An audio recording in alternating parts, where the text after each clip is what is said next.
A very good morning, students. Welcomes in our online science classes. On yesterday, we read about the moon and its phases. Now, today we are going to try to understand why phases of the moon occur. Okay, let me start. Let us try to understand why phases of the moon occur. हम आज ये समझने का, जानने का प्रयास करेंगे, कोशिश करेंगे कि जो मून के phases क्यों बनते हैं. You have studied in chapter 16 that the moon does not produce its own light. आपने जब 16 चैप्टर की रीडिंग की होगी तो वहाँ पे आपने ये पढ़ा होगा कि मून की खुद की अपनी लाइट नहीं होती है. Where is the sun and other stars do. जैसे कि सन या बाकी के स्टार्स की खुद की लाइट होती है, वैसे ही मून की अपनी लाइट नहीं होती है. We see the moon because sunlight falling on it gets reflected towards us. We see the moon, हम मून को देख पाते हैं. क्यों? Because the sunlight falling on it, क्योंकि सूरज की रोशनी उसके ऊपर गिरती है. And gets reflected towards us, और उसके ऊपर जाकर रिफ्लेक्ट होकर टकराकर वो वापस हम तक आती है.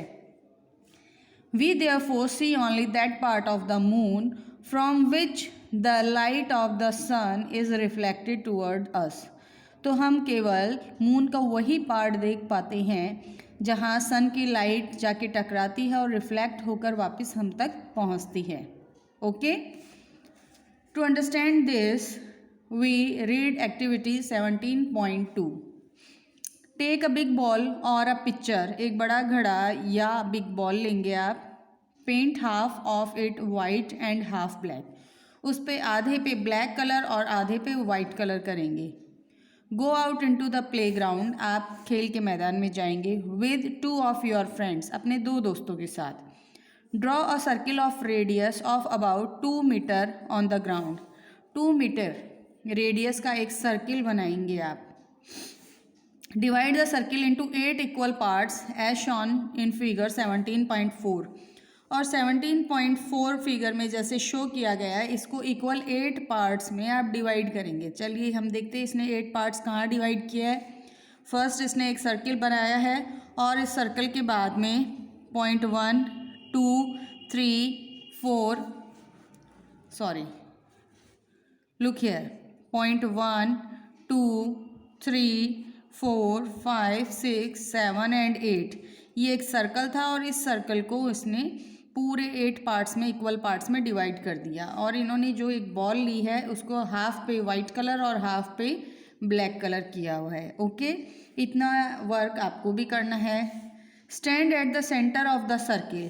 अब आपको सर्किल के बीच को जो सेंटर पॉइंट है वहाँ पे खड़ा होना है. Ask a friend to hold the ball at different points of the circle.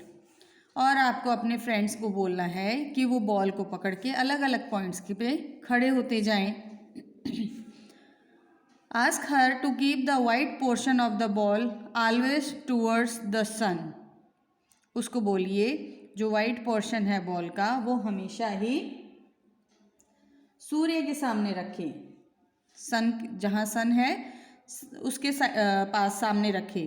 If you are performing this activity in the morning, then the white portion of the ball should be kept towards the east.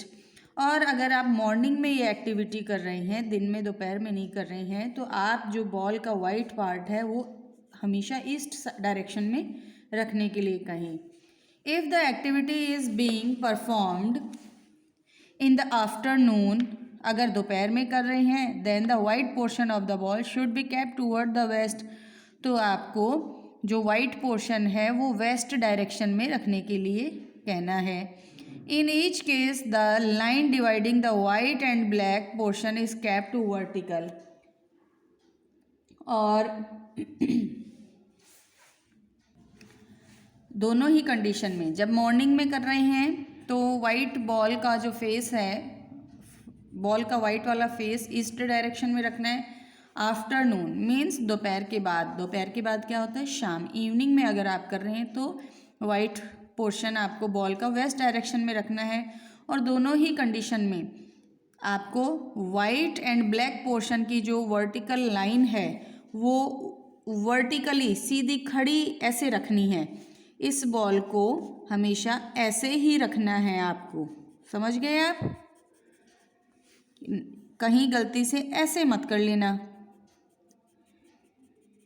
This is horizontal and this is vertical, आपको vertically रखना है इसको। Okay, this is vertically and this is horizontal, तो आपको कैसे रखना है इसको? वर्टिकल रखना है। अंडरस्टैंड? समझ आ गई अब? Standing at the centre of the circle observe the visible white portion of the ball while your friend stands at the points on the circle marked earlier। अब सेंटर के जो सर्किल था उसके सेंटर में खड़े रहकर बॉल के white वाले पार्ट को देखिए तथा उसकी जो स्ट्रक्चर है वो अपनी नोटबुक में बनाइए कि उसकी स्ट्रक्चर आपको कैसी दिख रही है, पूरी गोल दिख रही है या ऐसे हाफ दिख रही है। आप उस बॉल के सामने खड़े होके देखेंगे। Okay, compare your drawing with the different phases of the moon as shown in figure. अपने फ्रेंड को कहना है अलग अलग पॉइंट पे वो खड़ा होता जाएगा और हर बार की फिगर आप बनाते जाएंगे पेपर पे और फिर उन फिगर्स को आपस में कंपेयर करना है। ओके, तो अभी जो हमने पीछे एक्टिविटी की वो अब आप इस पेज में देखेंगे। मान लीजिए स्टार्टिंग में यहाँ सेंटर में आप खड़े थे और आपका फ्रेंड यहाँ खड़ा था और इसका वाइट पोर्शन आपके फेस की तरफ था। ओके, जब ये वाइट पोर्शन आपके फेस की तरफ था तो आपने ये फिगर ड्रॉ किया। ओके, फिर जब ये नेक्स्ट पॉइंट पे गया तो ये हमेशा ही इस डायरेक्शन में रखेगा वाइट पोर्शन को, सेम डायरेक्शन में रहेगा वाइट पोर्शन। अब आप जब इसको देखेंगे तो आपको पूरी राउंड फिगर नज़र नहीं आएगी, आपको कुछ कटी हुई फिगर नज़र आएगी और आप ऐसी फिगर ड्रॉ कर देंगे। फिर जब आपका फ्रेंड नेक्स्ट पॉइंट पे जाएगा यहाँ पे तो जस्ट आपको देखिए हाफ ब्लैक और हाफ वाइट नज़र आएगी। यहाँ से आप उस साइड फेस करके जब खड़े होंगे तो आपको ऐसी फिगर दिखेगी, आपको दिख रहा होगा ये हाफ वाइट और ये हाफ ब्लैक फिगर है। फिर आपका फ्रेंड नेक्स्ट पॉइंट पे जाएगा तो आपको बिल्कुल लास्ट में छोटा सा वाइट पोर्शन नज़र आएगा साइड से और बाकी का ब्लैक नज़र आएगा। जब इस पॉइंट पे आएगा तो पूरा का पूरा डार्क पोर्शन आपके सामने, ब्लैक वाला बॉल का पोर्शन आपके सामने होगा और वाइट वाले में से आपको कुछ भी नज़र नहीं आएगा। तो आपको कोई भी फिगर नहीं बनाने की ज़रूरत यहाँ, क्योंकि आपको कुछ नज़र ही नहीं आएगा। ऐसे धीरे धीरे जब ये नेक्स्ट पॉइंट पे बढ़ते जाएंगे तो अलग अलग मून की फिगर्स बनती जाएंगी, ड्रॉ हो जाएंगी। तो अब इससे आपको जो हमने पीछे एक्टिविटी की वो समझ आ गई होगी। Figure 17.5 positions of the moon in its orbit and it's corresponding phases. अब